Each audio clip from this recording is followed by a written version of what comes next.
প্রিয় দর্শক, সাজ্জাদ কাদিরের প্রীতি এবং শুভেচ্ছা নিন। এই মুহূর্তে আপনাদের সামনে কথা বলবো বাংলাদেশের একজন কিংবদন্তি তুল্য রাজনীতিবিদকে নিয়ে। সেই কিংবদন্তি তুল্য রাজনীতিবিদ হচ্ছেন আওয়ামী লীগের আমৃত্যু প্রেসিডিয়াম মেম্বার, বাংলাদেশ সরকারের প্রথম পররাষ্ট্রমন্ত্রী আব্দুস সামাদ আজাদ। আজ 27 এপ্রিল, এই দিনেই 2005 সালে পৃথিবীর মায়া ত্যাগ করে এই কিংবদন্তি তুল্য রাজনীতিবিদ পৃথিবী থেকে বিদায় নেন। সেই বিচারে আজ তার 20তম মৃত্যুবার্ষিকী। তার এই 20তম মৃত্যুবার্ষিকীতে তাকে তার স্মৃতির প্রতি গভীর শ্রদ্ধা নিবেদন করছি। কেন একজন আব্দুস সামাদ আজাদ প্রয়োজন? একটা রাজনীতিবিদ, একজন রাজনীতিবিদ, এটা বট বৃক্ষ বললেও ভুল হবে না, একটা মহিরুহ বললেও ভুল হবে না। রাজনীতি একদম মাটি থেকে উঠে আসা একজন রাজনীতিবিদ। মাটি থেকে উঠে এসে তিনি বাংলাদেশের রাজনীতির আকাশে একজন উজ্জ্বল নক্ষত্র হয়ে উঠেছিলেন। আমি গতকালকের ভিডিওতে একটি কথা বলেছিলাম যে বাংলাদেশে যদি বঙ্গবন্ধু থেকে শুরু করলে টপ 10 যদি রাজনীতিবিদদের একটা তালিকা করা হয়, তাহলে সেই তালিকায় আব্দুস সামাদ আজাদকে অবশ্যই স্থান দিতে হবে। আব্দুস সামাদ আজাদ এতই গুরুত্বপূর্ণ নেতা ছিলেন যে আপনারা জাতীয় 4 নেতার কথা জানেন, বঙ্গবন্ধুর কথা জানেন। প্রায় সমবয়সী। বঙ্গবন্ধুর জন্ম 1920 সালে, আব্দুস সামাদের জন্ম 1922 সালে। জাতীয় 4 নেতাদের জন্ম, কার জন্ম 1919 সালে, 19 থেকে 25 সাল পর্যন্ত। অর্থাৎ বঙ্গবন্ধুর যদি ঘনিষ্ঠ সহচর 4-5 জন জাতীয় 4 নেতা মারা গেছেন, আব্দুস সামাদ আজাদ বেঁচে ছিলেন। আল্লাহ তার হায়াত দিয়েছিলেন বলেই বেঁচে ছিলেন। তিনিও মারা পড়তে পারতেন। মোস্তাক সরকারের তিনি কিন্তু আপোষ করেননি। আপোষ না করে 75 থেকে 79 পর্যন্ত জেলে ছিলেন। এবং একই ছেলে, জাতীয় 4 নেতা যে ছেলে বন্দী ছিলেন, তিনিও ছিলেন। 1975 সালের 3 নভেম্বর অনিবার্য কারণে তাকে ওই সেল থেকে সরানো হয়, সরিয়ে অন্য জায়গায় নেওয়া হয়। অন্য জায়গায় যদি না নেওয়া হতো তাহলে জাতীয় 4 নেতা না, জাতীয় 5 নেতাই হত্যা হতো সেদিন। কিন্তু আল্লাহ রাখে, আল্লাহ মারেকে। আল্লাহ তার হায়াত দীর্ঘ রেখেছিলেন, তিনি বেঁচে গিয়েছিলেন। আমাদের মহান মুক্তিযুদ্ধের অন্যতম প্রধান সংগঠকদের একজন আব্দুস সামাদ আজাদ। তারও আগে যদি আমি যাই, যে 1952 ভাষা আন্দোলন থেকে শুরু করে তার অবদান, পাকিস্তান পর্বে যত স্বাধীনতা আন্দোলন যত ধরনের হয়েছে, সব আন্দোলনের সাথে যুক্ত ছিলেন আব্দুস সামাদ আজাদ। বাংলাদেশ পর্বে 75 পরবর্তী আওয়ামী লীগ পুনর্গঠনে আওয়ামী লীগ প্রধান শেখ হাসিনাকে দেশে ফিরিয়ে আনা, 90-এর গণ অভ্যুত্থান, জনতার মঞ্চ, এ ধরনের নানা ভূমিকায় তিনি গুরুত্বপূর্ণ হয়ে উঠেছিলেন বাংলাদেশের রাজনীতিতে, বিশেষ করে বাংলাদেশ আওয়ামী লীগের রাজনীতিতে। তিনি নাকি বাংলাদেশের প্রথম পররাষ্ট্র মন্ত্রী বলতেই স্বাচ্ছন্দ্য বোধ করতেন। তিনি সফল পররাষ্ট্রমন্ত্রী বাংলাদেশের। বঙ্গবন্ধুর আমলে প্রথম পররাষ্ট্রমন্ত্রী ছিলেন। বিশেষ করে প্রধানমন্ত্রী শেখ হাসিনার নেতৃত্বে যে সরকারটি গঠিত হয়েছিল 96-2001, সেই সরকারে তিনি পররাষ্ট্রমন্ত্রী হয়েছিলেন এবং তিনি একমাত্র অভিজ্ঞ মন্ত্রী পরিষদ সদস্য ছিলেন যার আগের মন্ত্রিত্বের অভিজ্ঞতা ছিল।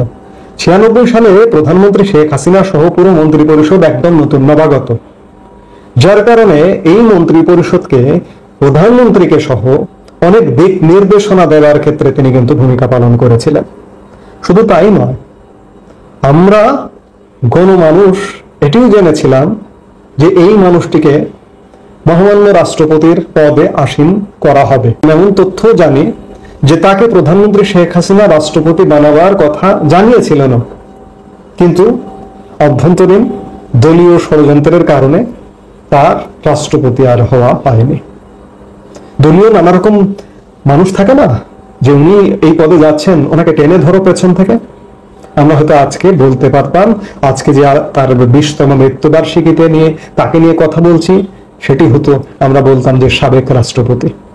আমরা বলছি তিনি যেটি পছন্দ করতেন যে প্রথম পররাষ্ট্রমন্ত্রী, আমরা সেটাই বলছি, সেই পরিচয় দিচ্ছি, কিন্তু আমাদের তাকে সাবেক রাষ্ট্রপতি বলা হলো না।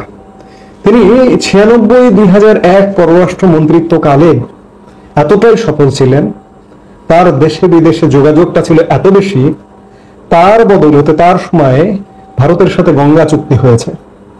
এবং বলা হয়ে থাকে তিনি যদি আরো বেঁচে থাকতেন কিংবা সেই সময়ের আওয়ামী লীগ সরকার পরবর্তীতে ক্ষমতায় আসতো, আজকের তিস্তা চুক্তিটাও হয়ে যেত। সেই সময় 96-2001 বাংলাদেশের পররাষ্ট্র সময়কাল আমি বলবো যে স্বর্ণযুগ। আপনি অন্য কিছু না, সে সময় নানা রকম যোগাযোগ তো ছিলই। বাংলাদেশে কত আন্তর্জাতিক ব্যক্তিত্ব একবার এসেছিল, একবার চিন্তা করুন। মার্কিন প্রেসিডেন্ট বিল ক্লিন্টন, দক্ষিণ আফ্রিকার প্রেসিডেন্ট নেলসন আর ম্যান্ডেলা, প্যালেস্টাইনের অবিসংবিধিত নেতা ইয়াসির আরাফাত, তুরস্কের সুলেমান ডেমিরেল ইত্যাদি এইরকম নানা ধরনের বিশ্ব নেতাদের সমাগম ঘটেছিল। এটি একটি দিক বললাম, আরো নানা দিক আছে। আওয়ামী লীগের জন্য তিনি কতটা নির্ভরশীল ছিলেন চিন্তা করুন। 75 পরবর্তী সময়ে বাংলাদেশের সিনারি কিন্তু পাল্টে গিয়েছিল, মানুষের রং বদলের চরিত্র দেখা যাচ্ছিল। আব্দুস সামাদ আজাদ কিন্তু কখনো রং বদল করেননি। মোস্তাকের সাথে রং বদল করে মন্ত্রী পরিষদে যোগদান করতেন, তাহলে কিন্তু তার জেল জুলুম ভোগ করতে হতো না। পরবর্তীতে জিয়াউর রহমান, জিয়া এরশাদ সময়কালে আওয়ামী লীগেরও বহু ডার্ক সাইটের নেতা আপোষ করে রং বদল করে জিয়ার সাথে গিয়ে যোগদান করেছিলেন, এরশাদের সাথে গিয়ে যোগদান করেছিলেন। কিন্তু আব্দুস সামাদ আজাদ মাঠেই পড়েছিলেন, আওয়ামী লীগের মাটি কামড়েই পড়েছিলেন এবং আওয়ামী লীগের একজন নির্ভরযোগ্য মানুষ হয়ে উঠেছিলেন। আপনাদের মনে থাকবার কথা, আওয়ামী লীগের নির্ভরযোগ্য মানুষ কিভাবে হয়ে উঠেছিলেন দেখুন। শেখ হাসিনা যখন বিদেশ সফরে যেতেন, আওয়ামী লীগ ভারপ্রাপ্ত সভাপতির দায়িত্ব দিয়ে যেতেন আব্দুস সামাদ আজাদকে, এমনকি ভারপ্রাপ্ত প্রধানমন্ত্রীর দায়িত্ব দিয়ে গেছেন। এতটাই নির্ভরযোগ্য হয়ে উঠেছিলেন। কিন্তু আব্দুস সামাদ আজাদের পরে আওয়ামী লীগের আর এমন নির্ভরযোগ্য নেতা খুব কম দেখা যায়। একজনকে দেখেছি আমরা, জিল্লুর রহমানকে 1/11 সময়কালে শেখ হাসিনা জেলে থাকবার কারণে জিল্লুর রহমানকে ভারপ্রাপ্ত সভাপতির দায়িত্ব দেওয়া হয়েছিল। সাধারণ সম্পাদক ছিলেন ভারপ্রাপ্ত সৈয়দ আশরাফুল ইসলাম। কিন্তু এর বাইরে জিল্লুর রহমান কিংবা আব্দুস সামাদ আজাদের বাইরে আর কোনো এমনটা নির্ভরযোগ্য নেতা আজকেও পাচ্ছি না। কেন এই যে আজকে আওয়ামী লীগ একদম ক্রান্তিকালে, কেন একজন আব্দুস সামাদ আজাদ নেই? আমি যার কারণে শিরোনামটা এভাবেই বলতে শুরু বলেছি যে এই মুহূর্তে বাংলাদেশে একজন এবং আওয়ামী লীগের জন্য একজন আব্দুস সামাদ আজাদের বড্ড প্রয়োজন, যাকে ভারপ্রাপ্ত সভাপতির দায়িত্ব দেওয়া যায় কিন্তু অনুপস্থিত নেই। আমরা তালিকা ধরেও খুঁজে পাই না। আব্দুস সামাদ আজাদ চলে গেছেন আজকে 20 বছর পরে। আমি গতকালকের ভিডিওতে বলেছি, আবারও বলছি যে বাংলাদেশে পারিবারিক রাজনীতি বা আমাদের উপমহাদেশে পাকিস্তান, ভারত, বাংলাদেশ, পারিবারিক রাজনীতিকে অস্বীকার করবার কোনো উপায় নেই। পারিবারিক রাজনীতি হতেই পারে, যদি যোগ্য উত্তরসূরি থাকেন তাহলে হতে পারে। কিন্তু অত্যন্ত পরিতাপের বিষয়, অত্যন্ত দুঃখের বিষয়, আব্দুস সামাদ আজাদের পরিবার বরাবরই উপেক্ষিত হয়েছে যোগ্য উত্তরসূরি থাকা সত্ত্বেও। এমনকি আব্দুস সামাদ আজাদ আজকে 20 বছর চলে গেছেন, আজকে 20 তারিখ, আজকে না হয় ভিন্ন প্রেক্ষাপট, আজকে পত্র পত্রিকা কিংবা আওয়ামী লীগের কোনো নেতা কর্মীর মুখেও আব্দুস সামাদ আজাদের নাম শুনতে পারছি না। যে মানুষটা আওয়ামী লীগের ভারপ্রাপ্ত সভাপতির দায়িত্ব পর্যন্ত পালন করেছেন, যে মানুষটা রাষ্ট্রপতি হতেন, সেই মানুষ পৃথিবী থেকে চলে গেছেন। তার বা পরিবারের বাইরে হয়তো তাকে স্মরণ করা পায় না। বড় দুঃখের, বড় বেদনার। আমরা আসলে বিস্মৃত জাতি বলা হয়ে থাকে, আমরা সেটি। আমি যেটি বলছিলাম যে অনেক পরিবার থেকে, রাজনৈতিক পরিবার থেকে, জাতীয় চাঙ্গতার পরিবারের সবাই রাজনীতিবিদ। আব্দুস সামাদ আজাদের পরিবার থেকে রাজনীতিতে আছেন। আব্দুস সামাদ আজাদের বড় সন্তান আওয়ামী লীগের কেন্দ্রীয় কমিটির নির্বাহী কমিটির সদস্য, ওইটুকু। কিন্তু যে আব্দুস সামাদ আজাদ নিজের এলাকার সাথে এত বেশি সম্পৃক্ত ছিলেন, সেই এলাকার সাথে তার পরিবারকে সম্পৃক্ত রাখবার সুযোগ দেয়নি কেন আওয়ামী লীগ? এমনও কথা আছে, এমনও কথা শোনা যায়, আমি পত্রপত্রিকায় পড়েছি যে আব্দুস সামাদ আজাদ এতটাই এলাকা অন্তঃপ্রাণ ছিলেন যে তিনি প্রতি সপ্তাহে এলাকায় যেতেন, রাষ্ট্রীয় গুরুত্বপূর্ণ মন্ত্রিত্বের দায়িত্বে থাকা সত্ত্বেও। শুধু তাই নয়, ধরুন তিনি বিদেশি কোনো কূটনীতিকের সাথে কথা বলছেন ফোনে, যদি তার এলাকা থেকে যদি কোনো একটা ফোন আসে, পিএস যদি কোনোভাবে ইঙ্গিত দেয় যে এলাকা থেকে ফোন এসছে এলাকার টিউনো কিংবা ওসি কোনো সমস্যা নিয়ে ফোন করেছে, সেই কূটনীতিকের সাথে ফোনটা খুব সংক্ষিপ্ত করে রেখে আগে তিনি এলাকার ফোনটাকে গুরুত্ব দিতেন, দিয়ে সেই এলাকার সমস্যা সমাধানে তিনি কাজ করতেন। তিনি ছিলেন এমনটাই। এবং এই আব্দুস সামাদ আজাদ তার সুনামগঞ্জ জেলার প্রায় প্রতিটি আসন থেকেই তার জীবদ্দশা নির্বাচন করেছেন। অথচ অত্যন্ত পরিতাপের বিষয় যে আওয়ামী লীগ তার বংশধরকে তার নিজের এলাকা থেকে বিচ্ছিন্ন করে রেখেছে। আওয়ামী লীগ নিশ্চয়ই অবিচার করেছে। এই যে হয় না অনেক সময় হঠাৎ করে ব্যবসায়ী আসে, আমলা আসে, আব্দুস সামাদ আজাদের এলাকাটি দখল করেছে, ঠিক তেমনি ভাবে একজন আমলা, সাবেক পরিকল্পনা মন্ত্রী আব্দুল মান্নান হঠাৎ করে এসে নমিনেশন চেয়েছেন, শেখ হাসিনা তাকে নমিনেশন দিয়েছেন। তাহলে এতে করে কি আব্দুস সামাদ আজাদের পরিবারকে বঞ্চিত করা হলো না? নিশ্চয়ই বঞ্চিত করা হলো। ঠিক আছে, আপনি এমপি ইলেকশন করতে দিলেন না, কিন্তু টেকনোক্র্যাট কোটায় তো অনেক কিছু করা যেত, এবং তার প্রেক্ষিতে সেই পরিবার ওই এলাকার জন্য অবদান রাখতে পারত, কিন্তু আওয়ামী লীগ সেটা করেনি। যাই হোক, অনেক ভুল ভ্রান্তি থাকে। আগামী দিনে নিশ্চয়ই আব্দুস সামাদ আজাদের পরিবারের সদস্যদের, বিশেষ করে সক্রিয় রাজনীতিতে এত বঞ্চনার পরেও, এত বঞ্চিত হবার পরেও সক্রিয় রাজনীতিতে আছেন আব্দুস সামাদ আজাদের সুযোগ্য সন্তান, বড় সন্তান আজিজুস সামাদ ডন।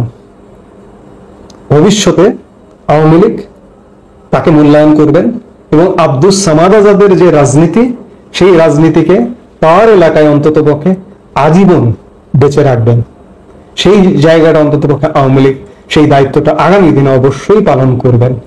আজকে এইসব নানা কারণে আমি বারবারই আজকে এই মৃত্যুবার্ষিকীতে 20তম মৃত্যু দিনে আব্দুস সামাদ আজাদের জীবন নিয়ে যখন পাঠ করি, তখন মনে হচ্ছে যে আওয়ামী লীগের জন্য একজন আব্দুস সামাদ আজাদের বড্ড প্রয়োজন ছিল।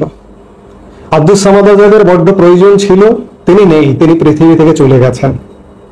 আব্দুস সামাদ আজাদ যেমন, তেমনি তার রক্ত কিন্তু তেমনটাই হবে। আজকে এই দুঃসময়ে তার পরিবারকে বঞ্চিত করেছে আওয়ামী লীগ।